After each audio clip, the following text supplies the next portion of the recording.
Let's spend a minute looking at how to interpret results. Now, different drills will output different results, and some give things like a percentage score, whereas others will do reaction time in milliseconds. But there are some commonalities that I can describe that will help you understand and process the data.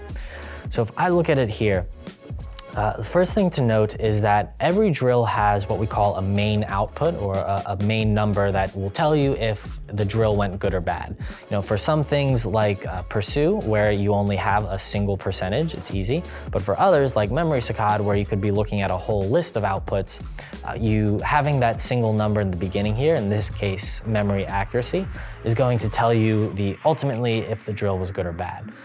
One thing we do is we always mention whether lower or higher is better. Now, it can get confusing depending on the case, whereas minefield, you have a higher score is better, whereas reaction time, it's a lower score is better.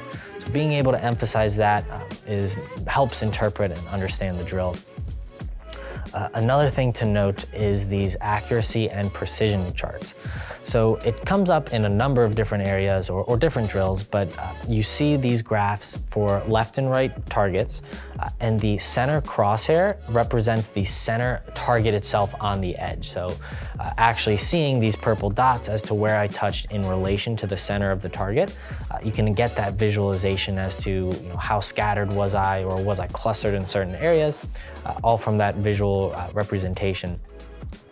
Coming back up here to look at the graph of changes over time, you can actually do it in two forms, either what's called a pill graph, which will show you things like the minimum and maximum result from a day, or then of course also just the line graph too, to be able to look at how that changes over time.